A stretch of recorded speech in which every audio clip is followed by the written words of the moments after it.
channel. Today I'm going to be doing a quick unboxing and first impressions of the new Motorola G60s. So I've got it here, brand new. Really excited to finally get hold of one. Just cut the sides. Just have a quick look at the box actually. So the standard Motorola branding on both sides, and then on the back a bit of info. Fastest turbo powered charging ever, 12 hours of power in 12 minutes, 6.8 inch Full HD plus 120Hz display, ultra responsive performance. So I'm seeing this for the first time just like you guys are, and there we have on top the Motorola G60s, pre-clad in its clear case that you normally get with a Motorola device. So I'm just going to take that off for the time being if I can. And there we have the Motorola G60s. So I've got it in ice blue, ice mint, no ice mint, ice blue I think this is called. Sorry, can't remember the names, but it's blue either way. Then you got this sort of textured back, fingerprint sensor in the middle, and then your 64 megapixel quad camera system up the top there with an LED flash as well. On the bottom you've got your USB-C port, single firing speaker, so there's no stereo speaker support on the G60s, and then a microphone, and then up the top you've got a 3.5mm headphone jack and another microphone as well. On the left of the phone you have your SIM tray, which houses a SIM card obviously, and then you can also have a micro SD card up to 1TB to expand your storage. And then on the right you've got your textured power button, volume rockers and dedicated Google Assistant button.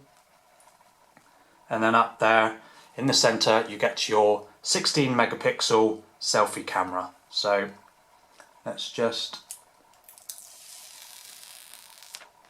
something always very satisfying about that. So there we have, let's just power it on, see if we've got any juice.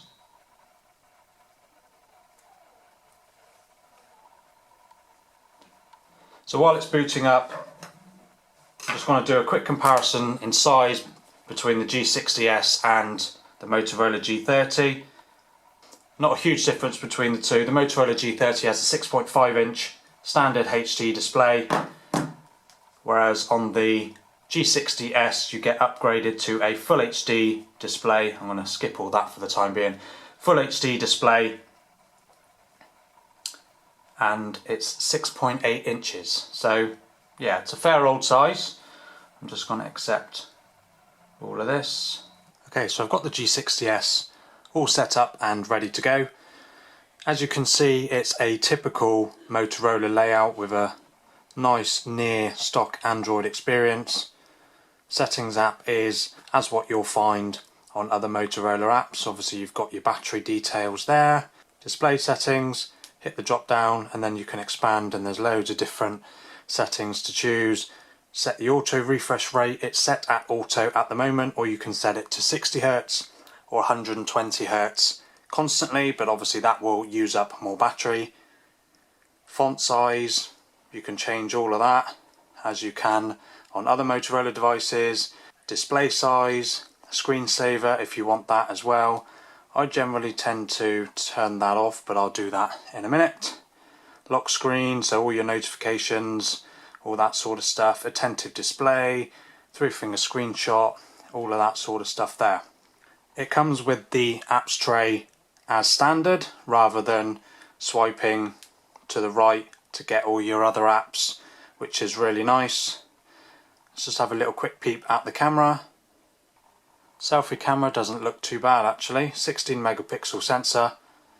Flip it over to the other and you've got a 64 megapixel sensor which bins down to 16 megapixel images. And then here you've got all your camera extras, so you've got like portrait mode, spot color. You do get a night mode on the G60s, which is nice. Panorama mode, ultra res mode, and then also you get a dual capture mode, which allows you to take a photo of on your selfie camera and on your main camera at the same time. But if you go on to video and go on to that, you've got a dual capture video mode as well. Switches between showing the selfie video on the main screen and then the main camera on the small screen, or vice versa. So a couple of nice little features there on the G60s's camera.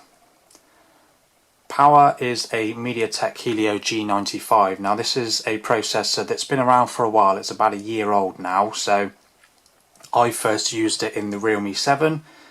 It didn't give me any hiccups or anything like that. And if you go to benchmarks, there are your benchmark scores for the G95 on the G60s. Now, I believe it's about on par with the Snapdragon 720G, so it's on par with one of the older Snapdragon 700 series processors. So it is a bit of a shame that they couldn't put anything a little bit more powerful inside. And also don't forget that this is only a 4G chip as well, so there's no 5G on the G60s, which I think is a real shame given that most budget phones these days are coming with 5G support. So, but nevertheless, I will test this out and bring my more in-depth review in a week or so, but for the time being this was just my unboxing and first impressions. The phone looks really nice, it feels really smooth, and I'll test out the camera as well, so be sure to check in for that video as well. And thanks for watching, and I'll see you in the next one.